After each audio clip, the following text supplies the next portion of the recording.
পুরুষোত্তম মাসে এই ৩৫টি কাজ অবশ্যই করুন। কার্তিক মাসের থেকেও ১০০০ গুণ বেশি মাহাত্ম্য। আমরা তো সবকিছুতেই একটু বেশি চাই, তাই না? কেনাকাটা করতে গেলে যেখানে ডিসকাউন্ট বা অফার থাকে সেখানেই আমরা ভিড় করি।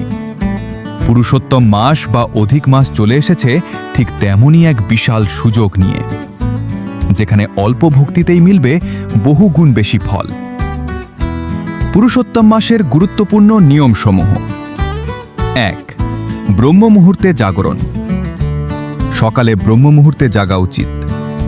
ব্রহ্ম মুহূর্ত ভোর ৪:০০ থেকে ৪:৫৮ পর্যন্ত হয়, অর্থাৎ সকাল ৪টে জেগে যাওয়া উচিত। ২. প্রাতক্রিয়া ও পূজা। প্রাতক্রিয়া সেরে নিজের মঙ্গল আরতি, পূজা এবং যে হরিনাম জপ হয় তা করা উচিত। ৩. নাম জপ। আপনারা সবাই বৈষ্ণব, সবাই ভক্ত। যারা হরিনাম জপ করেন না, হরে কৃষ্ণ মহামন্ত্র, অন্তত এই পুরুষোত্তম মাসে এই মন্ত্র জপ করা উচিত। ৪. জপ সংখ্যা বৃদ্ধি। যারা ১৬ মালা জপ করেন তাদের ২৫ মালা, ৩৩ মালা বা ৬৪ মালা অর্থাৎ আরও বাড়ানো উচিত। বিশেষ করে ৩৩ মালার জপের মহিমা অনেক। ৫. আচার্যদের প্রার্থনা। এই মাসে বিশেষ রূপে ভগবানের কাছে প্রার্থনা করতে হয় এবং এই প্রার্থনা আচার্যদের শ্লোকের মাধ্যমে করা উচিত। ৬. জয় রাধা মাধব। ঠাকুর ভক্তি বিনোদ যেমন লিখেছেন, নিয়ম করা উচিত যে সকালে উঠে আমরা জয় রাধা মাধব গাইব। ৭. চৌরাষ্টকম পাঠ। দুপুরে চৌরাষ্টকম গাইবেন, তাতেও পুরুষোত্তমের মহিমা বলা হয়েছে। ৮. অষ্টকম পাঠ। সন্ধ্যায় বা দিনে একবার নন্দন নন্দন অষ্টকম, শ্রী জগন্নাথ অষ্টকম বা শচীসুত অষ্টকম, এই ৩টি অষ্টকমের মধ্যে যে কোনো একটি আমরা গাইব। ৯. রোটেশনে গায়েন। নিয়মটি রোটেশনে রাখা উচিত। আজ নন্দন নন্দন তো কাল জগন্নাথ অষ্টকম, তারপর শচীসুত। ১০. বিশেষ মন্ত্র জপ। দিনে ৩৩ বার এক সময়ে এই মন্ত্রটি পুনরাবৃত্তি করা উচিত। গোবর্ধনধরং বন্দে গোপালং গোপারূপিণম, গোকুলোৎসব মিশানং গোবিন্দং গোপিকা প্রিয়ম, এবং সাথে ভগবানের সম্মুখে ৩৩ বার প্রণাম। ১১. গীতা পাঠ। ভগবদ্গীতার ১৫তম অধ্যায়ের পুরুষোত্তম যোগ পাঠ করা উচিত। এর শ্লোকগুলো বোঝার মতো সুন্দর, যা পাঠ করলে কথা শোনার সময় বড় আনন্দ আসবে। ১২. ব্রহ্মস্তুতি। ভাগবতমের ১০ম স্কন্ধের ১৪তম অধ্যায় ব্রহ্মস্তুতি, যা ব্রহ্মা ভগবান কৃষ্ণকে করেছেন, তা পাঠ করা। ১৩. সরল জীবন। Simple living, high thinking. নিজের জীবনযাত্রা সহজ করে দেওয়া উচিত এবং বিচার বা চিন্তা উন্নত রাখা উচিত। ১৪. মিতাহার। খাবারে কেবল ফলার বা খাবার সীমিত করা উচিত। যতটা খান তার চেয়ে কমানোর চেষ্টা করুন। ১৫. আলস্য ত্যাগ।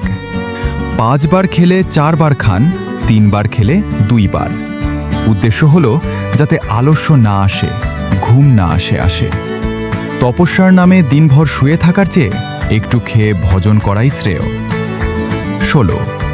দেশি ঘিয়ের ভোগ। কেবল দেশি ঘি ব্যবহার করে ভোগ বানানো উচিত, অন্য কিছু নয়। ১৭. ব্রহ্মচর্য পালন। পুরুষ হোক বা স্ত্রী, এই মাসে ব্রহ্মচর্য ব্রত পালন করা। ১৮. নিষ্কাম কর্ম। যে কাজই করবেন তা যেন কেবল কৃষ্ণের জন্য হয়, ব্যবসায়াত্মিকা বুদ্ধি। ১৯. আধ্যাত্মিক প্রগতি। অন্য কাজের জন্য কম প্রচেষ্টা করা এবং যাতে ভক্তিতে প্রগতি হয় সেই কাজে বেশি পরিশ্রম করা। ২০. জাগতিক কাজ বর্জন। মাসির বাড়ি যাওয়া বা এখানে ওখানে যাওয়া এই মাসে কমিয়ে দিন এবং ভক্তির কাজ বাড়িয়ে দিন। ২১. অগ্রাধিকার।